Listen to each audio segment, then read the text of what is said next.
Hey guys, welcome to today's episode. We have Dr. Marisol talking about intermittent fasting for constipation and gut issues. So, question number one. Let's talk about the top 3 parasites that you kind of see the most right now. Yeah, the biggest one is, in our pediatric population is pinworms. Those are typical classic, kids, whenever they touch themselves, they can spread them to all their friends. And those are often the cases when like little kids come in and they're having like irritation around the bum or they're waking up in the middle of the night. That's really, really common. The other one that we tend to see a lot is roundworms, and we'll actually visualize them many times in our colon hydrotherapy systems, which is pretty impressive. Basically, it's a system that flushes water up the intestine and it cleans out the intestine. And so, oftentimes, you'll see strands of worms that come out of these colon hydrotherapy sessions. The other thing that is quite common, actually, is tapeworms, and these are often more self-reported that patients have eliminated them out in the bathroom. But there's been an occasion when we've actually tested them. We've done the parasite and ova test the proper way, which is I'll speak about that in a moment, and we'll actually identify them. The reason I say the testing needs to be done proper is because when you're dealing with parasites, it's a very specific way of testing. Oftentimes, doctors will only test one stool sample, one ova and parasite stool sample. But to actually get a true measure and to really find out whether or not there are parasites, and it doesn't always give you the true answer, you actually need to do it 3 times consecutively. And you need to give yourself something to actually create a laxative effect so that you can clear out your intestine. So what we often do with patients is we'll actually have them do colon hydrotherapy sessions before we actually even test them for their parasites. So then we'll give them also an oral laxative. Sometimes it'll be a magnesium, or it could be a castor oil, which is one of my favorite oral laxatives. We'll have them take that and then collect 3 samples in order to get the proper testing of it. Oh, and there is one more parasite we see a lot, which is giardia. And giardia is often passed around from vacations in tropical countries.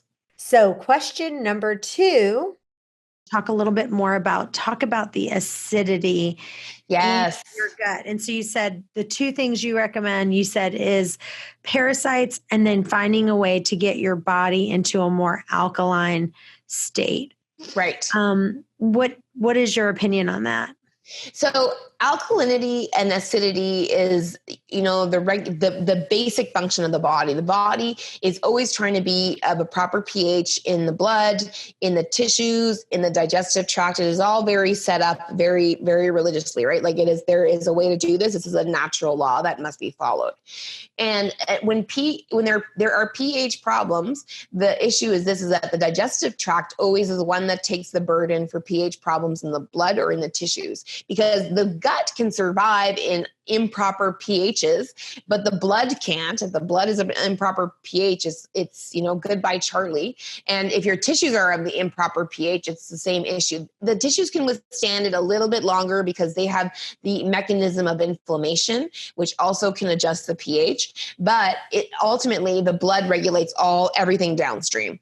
So if the gut isn't doing well from pH, what we have to do is start giving the body alkalinizing agents orally. And alkalinizing agents usually look like a formula that is highly mineralized. You'll see things like calcium, magnesium, potassium. They'll often be like a potassium bicarbonate. You're looking for some kind of something bicarbonate in that formula. There needs to be a bicarbonate in order to have that alkalinity effect.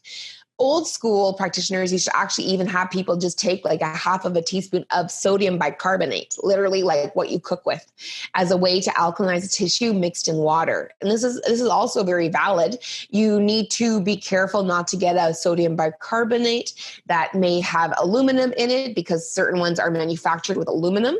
And again, you can see that on the label. I mean, I've seen this mostly actually in the States when I've gone to the grocery stores. I'll see a lot of sodium bicarbonates with aluminum. And so those are the ones you want to be careful of. You want to get the aluminum-free sodium bicarbonate, and that is a way that you can do alkalinization. You still do want to take things like calcium, magnesium, potassium, because those are all the minerals that aid in overall dissemination of and balancing of alkalinity and acidity within the system. And so what's your favorite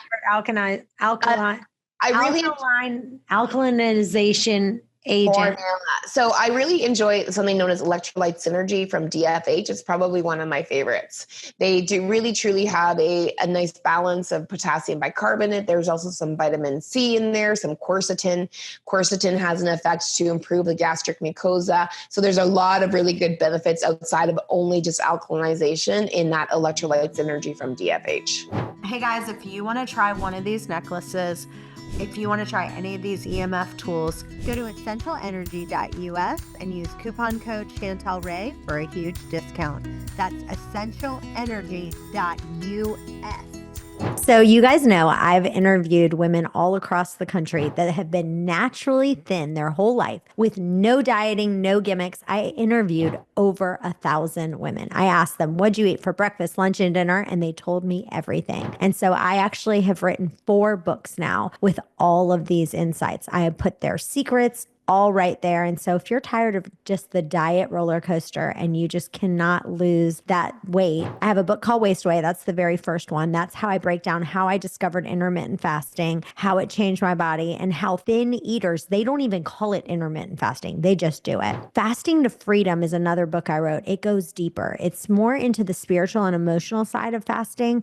It brings clarity and confidence, and it really kind of teaches you how to do a little bit longer fasting. Then I have One Meal and a Tasting. It's my most practical guide. It just walks you step by step through how you can live a sustainable fasting lifestyle and literally the exact things that these women did while enjoying the foods you love. And then finally, a Bible study that's called Freedom from Food. And this is like a 6-week study that you can do with a group of friends. It's really fun to do with a group. These books are the complete bundle. So if you go to chantelrayway.com, we're actually doing one free giveaway for the complete bundle. So if you go to our Facebook group, it's the Intermittent Fasting and OMAD group, make sure you join. We're going to do a free contest for a free bundle for one lucky person. But if you want it right away, just grab the free bundle. It's the cheapest it's ever been because we want you to get your breakthrough, your body, your rules, your breakthrough. chantelrayway.com. And question number 3. If you're watching this, if you're listening to this and not watching it, this would be great for you to be watching it as well, because it's nice to watch exactly how she's putting it over top of the liver. But I wanted to ask you about non-alcoholic fatty liver disease, NAFLD. And for those of you who don't know what it is, but it's basically a liver condition affecting people who drink little to no alcohol. But the main characteristic of non-alcoholic fatty liver disease is that there's too much fat stored in the liver. Now, can the castor oil pack help with non-alcoholic fatty liver disease, or have you done any research on that? I've had done much personal research. In fact, when I was 26 years old, non-alcoholic fatty liver disease is stemmed by insulin resistance and blood sugar and problems with that in your system. And I come from 2 diabetic parents. Blood sugar was an issue automatically, genetically. At 26, I was really fearful. I was dealing with PCOS, again, another manifestation of a younger version of a diabetes, right? It's already a metabolic syndrome in the making. And I was diagnosed with fatty liver disease, and I couldn't understand it. I wasn't a doctor at the time, and it just didn't connect. I'm like, I'm not drinking. Why is my liver impacted? How can this be? But now at 42, I have no more non-alcoholic fatty liver disease. So my liver is in perfect health.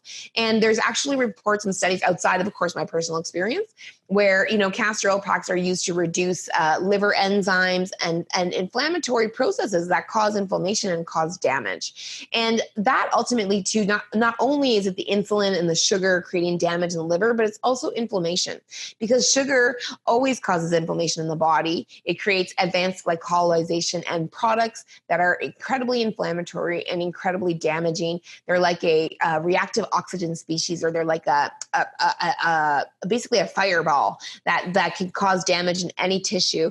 And of course, the liver is very much impacted by things with having to do with sugar and insulin. So castor oil packs are really beneficial. And it goes back to just those basic mechanisms that are in action with the pack, the foundational actions, the fact that it regulates and helps with glutathione production, the fact that it reduces inflammation, the fact that it improves the microbiome. The microbiome is a source of inflammation if it's unhealthy, right? If you have parasites in your system, well, then your microbiome is definitely going to be dysregulated. You will have a lot of inflammation systemically, all coming from your gut, because you have this irritant, a constant irritant there. And then the inflammation is in your gut, but then it goes to the rest of the organs in your system, including your liver, including your brain, including everything, joints, wherever it manifests for you, just depends on your susceptibility genetically.